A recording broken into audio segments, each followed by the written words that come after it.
my name's Miranda from Positive Property Results, and today I'd like to talk to you about why a real estate agent is not a valuer. Now, it's very easy to get swayed by the real estate agent talk.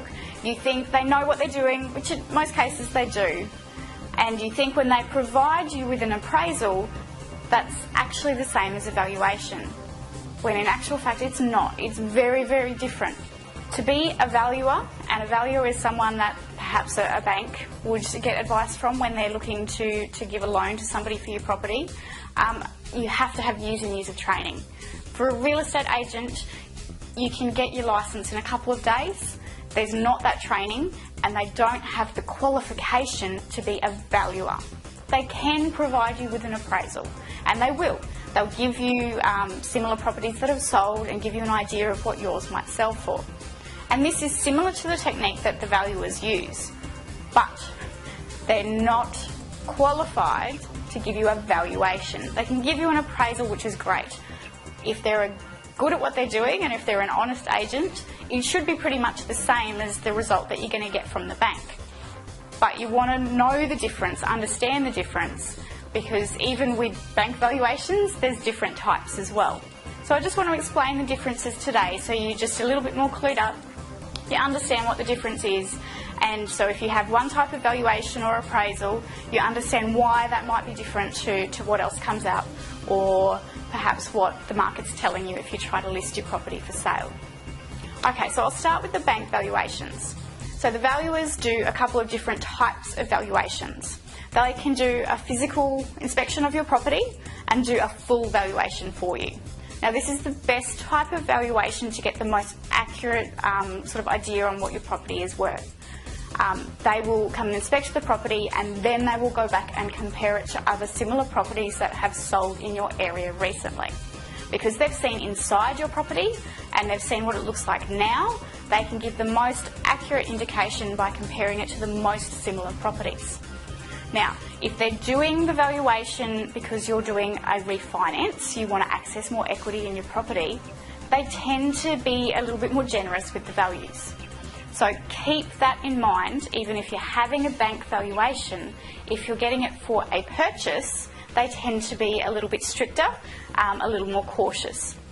They'll also be extremely cautious if your property is, say, one of the more expensive properties in the suburb, or if it's hard to find comparables. Maybe you're on a really big block compared to everybody else, or maybe you have a 6-bedroom house when nothing over 4 bedrooms has sold recently in your area.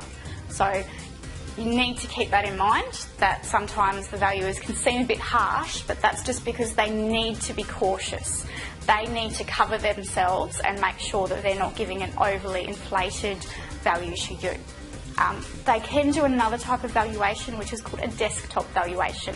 This is where they don't even leave their office. They look online, they do the similar thing where they will compare your property to others, but all they are going on is information that you have given them or information that they can find online, which might include old photos of your property.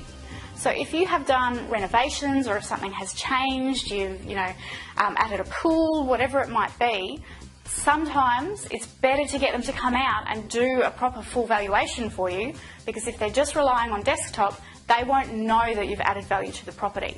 So if that's the case, if you've done improvements, ask for a full valuation.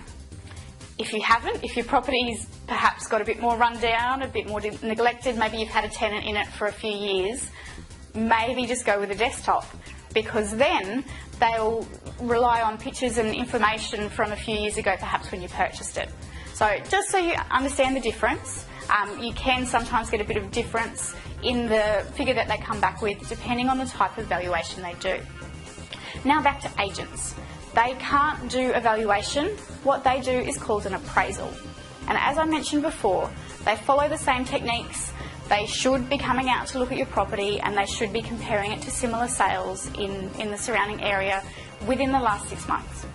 Now, if you get an agent that is specialised in your local area, hopefully they'll have some further insights for you. They'll be able to tell you about properties that they have sold, give you some extra information, which is great.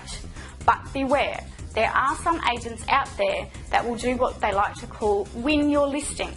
And to do that, they give you an overly inflated appraisal price. Now, sometimes they're doing this on purpose, and sometimes they just haven't put enough effort into comparing your property to others, or it was a little bit hard to compare because your property is a bit different. But just because they give you an appraisal price doesn't make it fact. And sometimes, like I said, they're trying to win your listing, and they will deliberately give you a higher price. They'll say, yes, we can sell your property for $500,000, knowing that in actual fact, you're going to be lucky to get $440,000.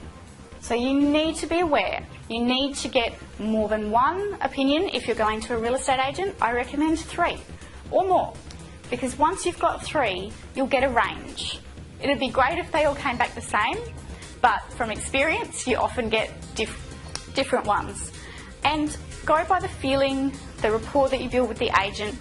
Feel if you can trust them, but also don't automatically take the highest price, because if you're getting a range, odds are it's going to be in the middle, or maybe even towards the bottom end of the range. Because on some level, they do want to win your listing, and if they say you're only going to get $400,000 and someone else is saying $500,000, you're not really going to want to go for the $400,000. But you want to go for the honest one. So do your own research as well. Check out some sites online, have a look for what's sale on realestate.com. Just get a feel for your local area too, and then you should have a better idea of what your property is worth, and you'll have a better chance of understanding the minefield that can be real estate agents' appraisals. And just remember, they are not the same as valuations. If you have any questions, feel free to send me an email. It's miranda@positivepropertyresults.com.au.